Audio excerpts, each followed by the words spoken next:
কোরআন বলতেছি কখনো পুরাতন হয় না, যত পড়ে তত মজা কোরআন। দুনিয়ার কোন গান যদি ভাইরাল হয়, 3 মাস পর এসে গান ভাইরাল থাকে না। আমরা বাদাম বাবার গান কতবার শুনছি, বাদাম বাদাম বলে দুনিয়ার কোন মানুষ আর বাদাম গান মনে রাখে নাই, কিন্তু আমরা 50 বছর আগে সেই গান সূরাতুল ফাতিহা 50 বছর ধরে শুনতেছি, তারপর পড়েছি আলহামদুলিল্লাহ রাব্বিল আলামিন। আজকে বললাম প্রত্যেক নামাজের মধ্যে পড়তেছি, তারপর কখনো পুরাতন হয় না। সূরাতুল ফাতিহা যত পড়ে তত মজা।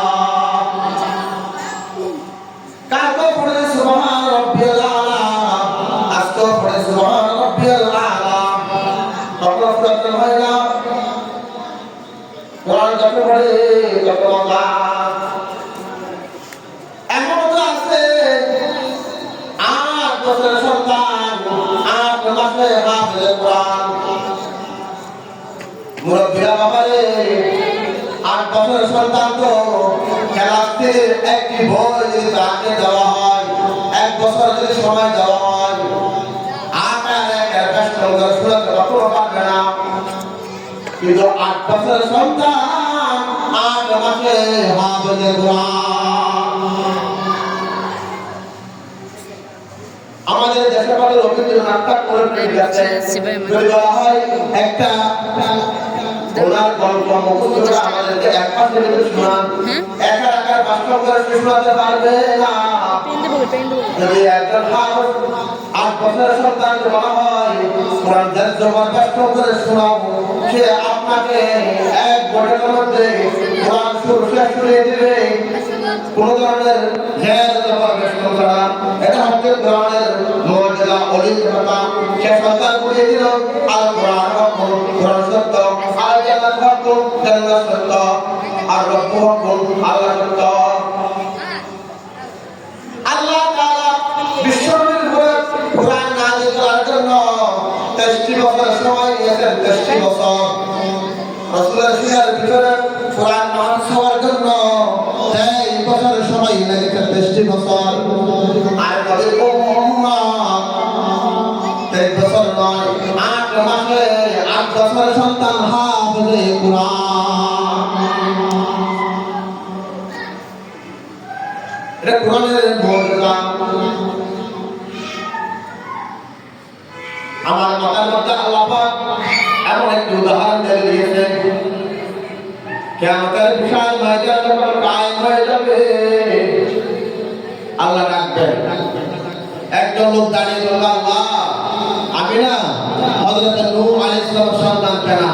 আল্লাহ বললেন, এটা আমি তোমাকে চিনি না।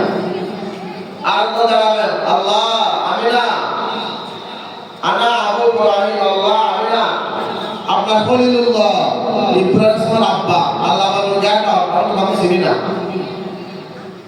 আর তো দাঁড়াবেন, আল্লাহ আমি না হযরত নূহ আলাইহিস সালামের স্ত্রী। আল্লাহ বললেন, এটা আমি তোমাকে চিনি না। আর তো বললেন, আল্লাহ আমি না হাফেজ খালিদের আব্বা, আমি না হাফেজ রাশিদের আব্বা। আল্লাহ বললেন, আমি তোমাকে দেখছি, তোমাকে দেখছি। হাফেজ রাশিদের আব্বা এদিকে আসো, হাফেজ খালিদের আব্বা এদিকে আসো, হাফেজ হামিদের আব্বা এদিকে আসো। আল্লাহ তাদের মাথার মধ্যে সরাসরি সাথে এমন জান্নাতি তাজ পরিয়ে দিবেন, এবং জান্নাতি টুপি পরিয়ে দিবেন, এবং তার হাফেজদের আব্বা এবং আম্মার মাথার মধ্যে টুপি পরিয়ে দিবেন।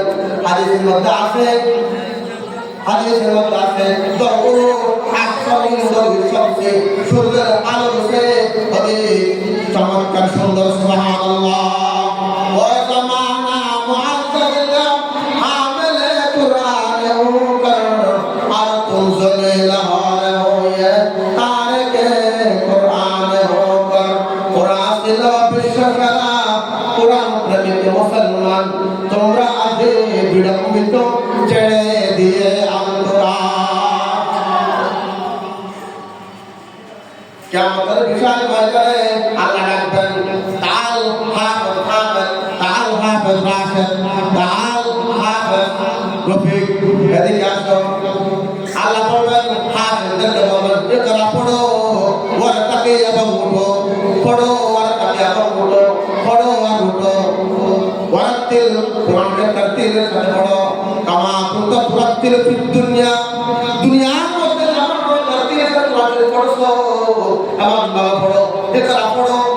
তাকে আরেকটা জান্নাতের তালা উঠো। এবার পড়ো আরেকটা আয়াত পড়ো, ওরা তাকে জান্নাতের আরেকটা তালা উঠো। এবার পড়ো ওরা তাকে জান্নাতের আরেকটা তালা উঠো। এবার পড়ো জান্নাতের আরেকটি তালা উঠো। আইনা মন্দিরাকা ইনদা আখির আয়াতিন তাকরামহা, এবং বল পড়ো যেখানে তোমার আয়াত সেখানে তোমার জান্নাতের তালা শেষ। সুবহানাল্লাহ। ফরমান উঠো। সেজন্য কোরআনকে বুকে চড়ান, কোরআন বলা করবা, স্ত্রীকে কোরআন পড়তে দিন, সন্তানকে কোরআনের শিক্ষা দিন। কোরআন ওয়ালা পানি বানান, কোরআনকে বুকে চড়ান। যদি হুজুর আপনি কোরআন শরীফ পড়তে জানেন না, তাহলে আপনার আব্বা বিশাল জুলুম করেছে, আপনার উপর বিশাল জুলুম করেছে। আপনি সব কিছু পড়তে পারেন, কোরআন কেন পড়তে পারেন না? আমি কোরআন শরীফ পড়তে পারি না, বাংলায় ভালো করে পড়তে জানি। আপনার আব্বা বিশাল জুলুম করেছে, আপনার আব্বা বিশাল অত্যাচার করেছে, সব কিছু পড়তে পারেন, কোরআন কেন আপনি পড়তে পারেন না? হযরত ঈসা আলাইহিস সালাম থেকে হযরত আদম আলাইহিস সালাম থেকে ঈসা আলাইহিস সালাম পর্যন্ত যত নবীর কাহিনী আছে তা আছে কোরআনের ভিতরে। আর ওলা যত নবী আছে সকলের আনওয়ালা যত উম্মত আসবে তাও আছে কোরআনের ভিতরে। যত ঘটনা ঘটতেছে সামনে যা ঘটবে তাও আছে কোরআনের ভিতরে। সব কিছু বলে দিয়ে আল্লাহ কোরআনের ভিতর।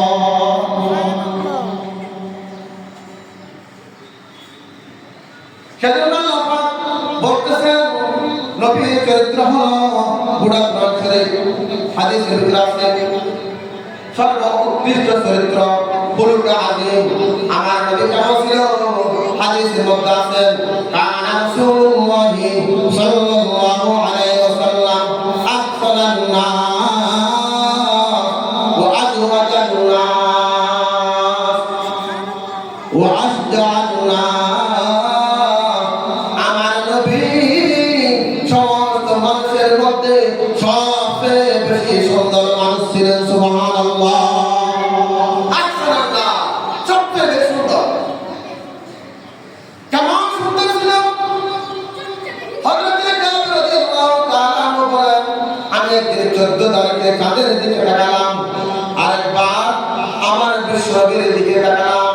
আমার বিশ্বনবী 14 তারিখের চাঁদের চেয়ে অধিক সুন্দর। সুবহানাল্লাহ। জামালে হুসেন ইউসুফ কর ফকত আশিক জুলাইরাতি হতেলে রোয়ে রওশন কর সদা সারি জাহাতি। জুলাইহা ইসলাম ঈসা ইসলাম ছিল নবীদের মধ্যে সবচেয়ে বেশি সুন্দর নবী। জুলাইহা ঈসা ইসলামের সৌন্দর্যের প্রেমের মধ্যে পড়েছেন। জুলাইহা ঈসা ইসলামের সৌন্দর্যের প্রেমের মধ্যে পড়ে নিজের হাতকে ঢেকেছেন, খবর হয় না।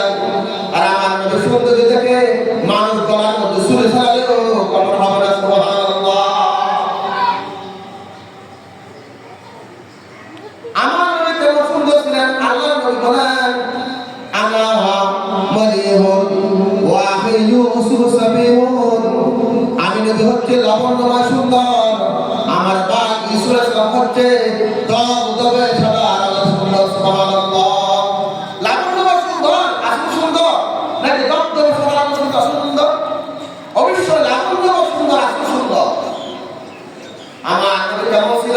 কেমন সুন্দর ছিল?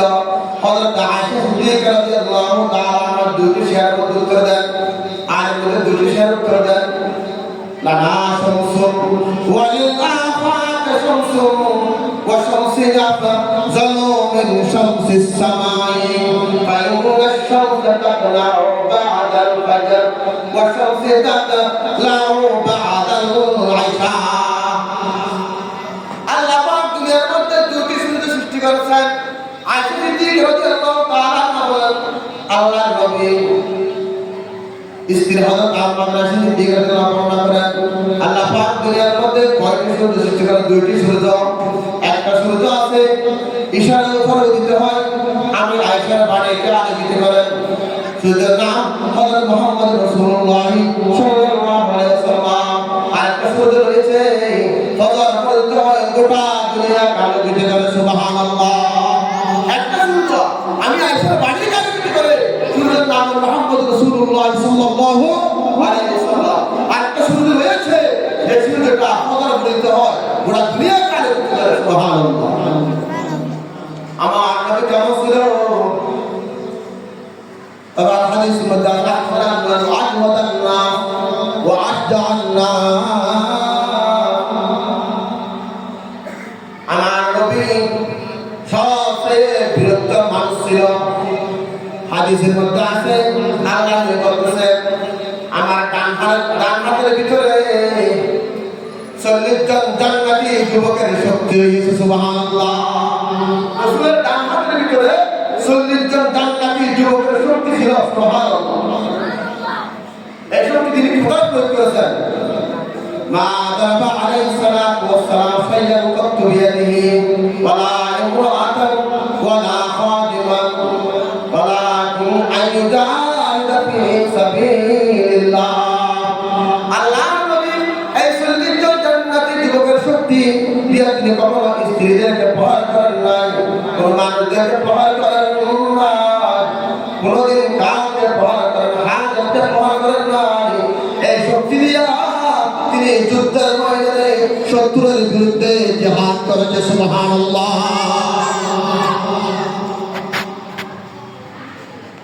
আমার নবী আল্লাহ মানুষের মধ্যে সবচেয়ে শক্তিধর মানুষ আরবের মধ্যে দর্শক সেই শক্তিধর মানুষ ছিলেন রুকানা কুস্তিদের রুকানা তারা বলে গেল ছিলেন না কুস্তিদের রুকানা ছিল আল্লাহ নবী বলতেছে আল্লাহ নবী সাথে কুস্তিদের রুকানা কুস্তিদের রুকানা শক্তিদের এই কুস্তিদের রুকানা আল্লাহ নবী জমিনের মধ্যে 3 বার আসমান করেছেন সুবহানাল্লাহ 3 বার আর জানা বিশ্বের সবচেয়ে শক্তিধর মানুষ ছিল বীর বাহাদুর ছিলেন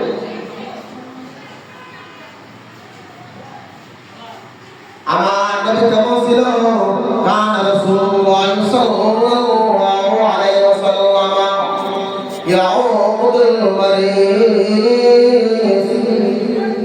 ওয়া ইয়াতবাউল জানাজা ওয়া ইউজিবু দাওয়াতাল মামলুক আমার নবী কোন অসুস্থ মানুষ অসুস্থ হয়ে খবর পেলে সাথে সাথে আল্লাহ নবী অসুস্থ মানুষকে দেখতে যেতেন নবীর একটা চরিত্র ছিল অসুস্থ মানুষের খোঁজ খবর নেওয়া ইয়াউদুল মারিদ 2 নম্বর নবীর চরিত্র ছিল ওয়ায়াতবাউল জানাজা কোন মানুষ মারা গেলে শুনলে আল্লাহ নবী সাথে সাথে জানাজার মধ্যে উপস্থিত হয়ে যেত সুবহানাল্লাহ 3 নম্বর আল্লাহ নবীর আদর্শ ছিল ওয়াজিবু দাওয়াতাল মামলুক কোন কৃতদাস গোলাম আল্লাহর নবীকে দাওয়াত দিলে সাথে সাথে দাওয়াত কবুল করে নিতেন সুবহানাল্লাহ অসুস্থ মানুষকে দেখতে যেতেন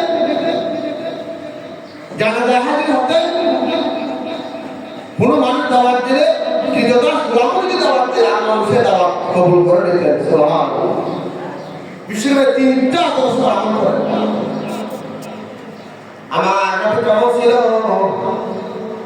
হাদিসের মধ্যে আছে কানা রাসূলুল্লাহ সাল্লাল্লাহু আলাইহি ওয়াসাল্লাম যখন সাওবাহু আল্লাহ নবী নিজের কাপড় দিয়ে সেলাই করতেন ওয়া ইয়াসিবুনা আলাহু নিজের জুতা নিজে সেলাই করতেন ওই তো সাওবাহু নিজের জুতা নিজে মেরামত করতেন নিজের জুতা নিজে মেরামত করতেন নিজের কাপড় নিজে সেলাই করতেন ওয়া ইয়ামালু ফি বাইতিহি আল্লাহ নবী আমাদের সিদ্দিক রাদিয়াল্লাহু তাআলা সাথে পাকর মধ্যে পিয়াজ কাটা শুরু করে দিতেন সুবহানাল্লাহ ওয়া আমার বিদায়টি আল্লাহর বাণী মধ্যে আসতে হবে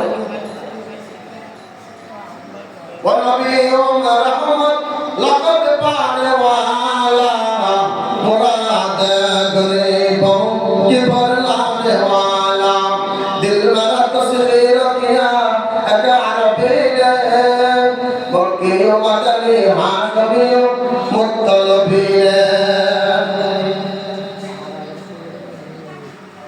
আমার নবী কেমন ছিল হযরত রাসূল সাল্লাল্লাহু আলাইহি ওয়াসাল্লাম 10 বছর আদম হযরত আনাস বিন মালিক রাদিয়াল্লাহু তাআলা তিনি বলতেছেন আত্তাতুন নবী সাল্লাল্লাহু সাল্লাল্লাহু আলাইহি ওয়াসাল্লাম 10 সিনিন আমি আল্লাহর নবীর 10টি বছর খেদমত করেছি 10টি বছর আমাকে কখনো ও আনাস এটা করে করছো ওটা করে করো না আল্লাহর নবী সেই কথা আমি আনাসকে বলে নাই সুবহানাল্লাহ কেমন কথা ছিল বিশ্বনবী কেমন ছিল আপনার বিশ্বনবীর চরিত্র পুরো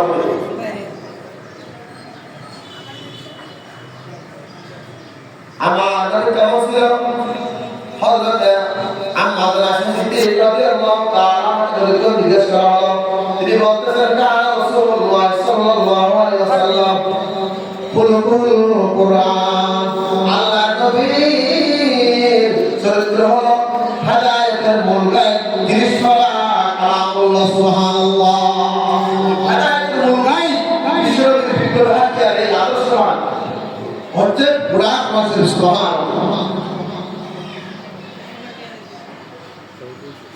আমার নবী কেমন ছিল মা কানা রাসূলুল্লাহ সাল্লাল্লাহু আলাইহি ওয়াসাল্লাম ফাহিশান ওয়ালা মুতাফাহিশান আমার নবী কখনো অশ্লীল কথা বলতেন না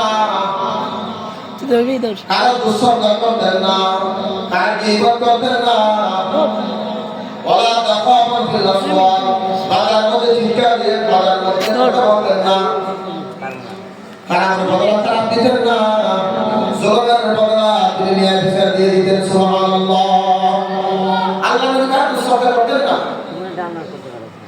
সূরা হুজুরাত মধ্যে আল্লাহ পাক বয়ান করেন ইয়া আইয়ুহাল্লাযীনা আমানু তানিবু কাসীরাম মিনাজ যালম ইন্না বা'দাল যালমি ইসমুন ওয়া লা তাজাসসু ওয়া লা ইয়াগতাব বা'দুকুম বা'দা এই আল্লাহ পাক এই আয়াতের মধ্যে সমাজের সবচেয়ে মারাত্মক আকারে তিনটি কবিরার কথা বলেছেন সবচেয়ে মারাত্মক কবিরার গুনাহ যেগুলো চরিত্র ছিল না এরকম মারাত্মক তিনটি সমাজের সবচেয়ে বড় বেদি সবচেয়ে বড় লোক তিনটি লোকের কথা আল্লাহ পাক এর আয়াতের মধ্যে বলেছেন এক নম্বর আল্লাহ পাক বলেন ইয়া আইয়ুহাল্লাযীনা আমানু হে আমার বিশ্বাসীগণ এই যেটা নিব এটা শিখে আমার আজকে দিনা ফরজ করো বেদিকা ইয়া আইয়ুহাল্লাযীনা আমানু যেটা নিব হে বিশ্বাসীগণ তোমরা দূর থাকো বেদিকা করো নিজেকে বাঁচিয়ে রাখো কোথা থেকে বাঁচিয়ে রাখো সাতিরা বিরোধন অধিক ধারণা থাকে কারণ কি ইন্না বা'দাল যালমি ইসমুন কিছু কিছু ধারণা আছে গুনাহ করবে কিছু ধারণা কি গুনাহ করবে হয় বেশি বেশি ধারণা সাথে আল্লাহ পাক এক নম্বর মানা করেছে আমাদের নিষেধ করেছে একজন মানুষ চেয়ারম্যানের কাছে ধারণা হাঁটে অথবা মনে করেন এক বিছানা হাঁটে বা কাউন্সিলের বিছানা হাঁটে আর দুজন মানুষ রাস্তার মধ্যে দাঁড়িয়ে মন্ত্রী করতেছে আরে হে লিলির কাটার জন্য সামনে কাটার জন্য কোন উদ্দেশ্যে হাঁটতেছে আসলে তার মন্ত্রসে কেনা যে হাঁটতেছে তার কাছে বলে কিছু আমরা ধারণা করছি যে এটা চেয়ারম্যানের কিছু দৌড়চ্ছে কি জন্য কোনো সালুর আসে আমার টাকার আসা ধারণা শুদ্ধ না শুদ্ধ অশুদ্ধ অশুদ্ধ অনেক সময় খারাপ তো আমরা যখন মানুষ খারাপ হয়ে যায় একজন মানুষ সবসময় যদি বলা হয় নমাজ পড়তে হবে সে খারাপ বারবার খারাপ করে বা চুরি করে সে চিন্তা করে চিনি আমি নামাজ পড়লেও যদি শুরু বলতেছে আমি কালকে একদম শুরু হয়ে যাবো অনেক সময় মানুষ খারাপ দামের প্রভাবিত হওয়ার কারণে খারাপ হয়ে যায়